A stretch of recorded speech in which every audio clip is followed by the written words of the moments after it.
ঠান্ডা মাথায় আজকে রাতের বেলা চিন্তা করবা আল্লাহ পাক তোমাকে কি জন্য দুনিয়ায় পাঠিয়েছেন। একটু চিন্তা করবা, 1 মিনিট একটু চিন্তা করবা যে তুমি পৃথিবীতে নাই, তুমি পৃথিবীতে নাই, তুমি মারা গেছো। চিন্তা করবা তুমি মারা গেছো। এরপর চিন্তা করবা তুমি যে মারা গেছো পৃথিবীর কারো কোনো সমস্যা হচ্ছে কিনা। তুমি যে মারা গেছো পৃথিবী কি থেমে আছে? তোমার পরিবার থেমে থাকবে? তোমার শিক্ষা, তোমার বন্ধু বান্ধব, তোমার আত্মীয় স্বজন কেউ থেমে থাকবে? কেউ থেমে থাকবে না। তুমি পৃথিবীতে থাকো বা না থাকো কারো কিছু আসে যাবে না। আল্লাহ পাক তোমাকে যে পৃথিবীতে রেখেছেন একটা সুযোগ খালি দিয়েছেন, যেটা তুমি আল্লাহর দ্বীনের জন্য কিছু করতে পারো। এটাই আল্লাহ তোমার কাছে চান, আর কিচ্ছু চান না। আর কিচ্ছু আল্লাহ তোমার কাছে চান না।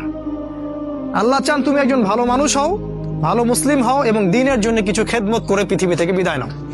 এই দিন তুমি ছাড়াও বিজয়ী হবে ইনশাআল্লাহ। তুমি থাকো বা না থাকো এই দিন কিন্তু বিজয়ী হবেই। হয় তোমাকে নিয়ে হবে অথবা তোমাকে ছাড়াই হবে। জীবনের উদ্দেশ্য ফিক্স করো। জীবনের উদ্দেশ্য একটাই, জান্নাত। জান্নাত পাওয়ার জন্য যা করা দরকার তাই করতে হবে। কোরআন হাদিস মেনে চলা থেকে শুরু করে আমল করা, আদব আখলাক সবকিছু এর মধ্যে চলে আসবে ইনশাআল্লাহ। আল্লাহ পাক তোমাকে পথ দেখাবেন। আগে তুমি জীবনের উদ্দেশ্য ফিক্স করো। একটা কথা বলি, সবাই তোমাদেরকে বলবে জীবনে সফল হতে হবে। অনেক কথা আমি বলছি আমার ব্যক্তিগত অভিজ্ঞতা থেকেই বলছি। আল্লাহ পাক আলহামদুলিল্লাহ ফার্স্ট সেকেন্ড ছাড়া রেজাল্ট আমাদের হতো না। যখন থেকে আমরা বুঝতে পেরেছি যে ট্র্যাকে আমরা যাচ্ছি সে ট্র্যাকটা ভুল, সে ট্র্যাকটা ভুল, এই বুঝটা যখন থেকে আসছে আমাদের মধ্যে, আমরা চেষ্টা করছি অন্যদেরকে আমাদের শিক্ষা দিয়ে সচেতন করার জন্য। আমরাও ভুল করেছি, ভুলের উপর ভুল করেছি। আল্লাহ পাক যেন মাফ করেন, আল্লাহুম্মা আমিন। সাফল্যের সংজ্ঞা শেখানো হতো আমাদেরকে পরিবার থেকে। সফল হতে হবে বাবা, নিজের পায়ে দাঁড়াতে হবে, বাবাকে দেখতে হবে, মাকে দেখতে হবে, অমুক তমুক ইত্যাদি ইত্যাদি। বিয়ে করবি কি নিয়ে, তোর তো কিছুই নাই। বলে নাই কথাগুলো আপনাদেরকে? চাকরি বাকরি করতে হবে, প্রতিষ্ঠিত হতে হবে। শোনো, সাফল্যের একটা সংজ্ঞা দিয়েছেন আল্লাহ কোরআনে, একটাই সংজ্ঞা, সূরা আল ইমরানের মধ্যে আছে। আজকে আমি সব ডিটেলস বলার সময় পাচ্ছি না। সূরা আল ইমরানের মধ্যে আছে কুল্লু নাফসিন যায়িকাতুল মাউত, প্রত্যেকটা নফস মারা যাবে এবং কিয়ামতের মাঠে তাদের পুরোপুরি প্রতিদান তাদেরকে দেয়া হবে।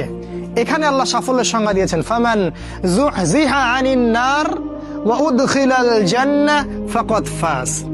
ওই দিন কিয়ামতের মাঠে যাকে জাহান্নাম থেকে বাঁচানো হবে আর জান্নাতে প্রবেশ করানো হবে, ফাকাদ ফাজা, এই ব্যক্তি হচ্ছে সফল।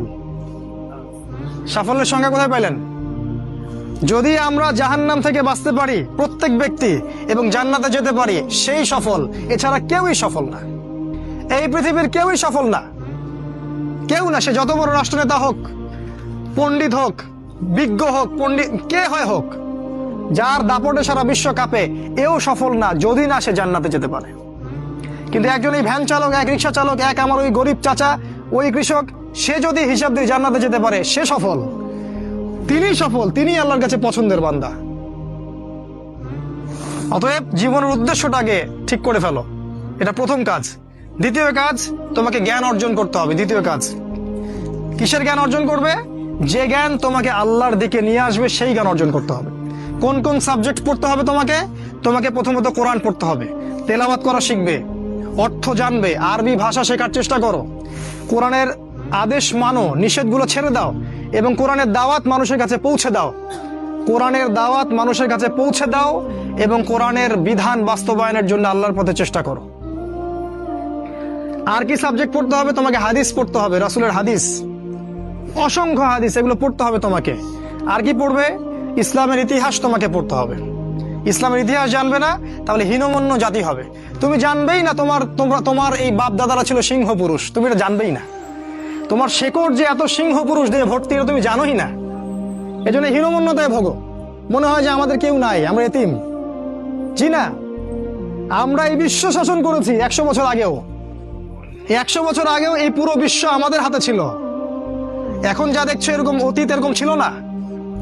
একটা ওমরের হুঙ্কারে সারা বিশ্ব কেঁপে যাইতো। এক আলী রাদিয়াল্লাহু আনহু যদি জিহাদের মাঠে হুঙ্কার দিতেন, সমস্ত কাফেরের হৃদয় একদম দরদর করে কাঁপতে থাকতো। আমাদের সিংহ পুরুষ বাবারা দাদারা এরকম ছিলেন। আমরা এত হীনমন্য জাতি ছিলাম না। আজকে আমরা আমাদের পরিচয় ভুলে গেছি, পরিচয় ভুলে গেছি। ইতিহাস পড়তে হবে তোমাকে। আর কি পড়তে হবে? ইসলামের অর্থনীতি পড়বে, অর্থনীতি জানো না, তুমি হালাল হারাম বুঝতে পারবে না। ওরা তোমার সাথে প্রতারণা করে এমন হারাম ঢুকিয়ে দিবে তুমি বুঝতেই পারবে না এটা হারাম ছিল। ইকোনমিক্স পড়তে হবে, খুব ইম্পর্টেন্ট সাবজেক্ট এই জামানার জন্য।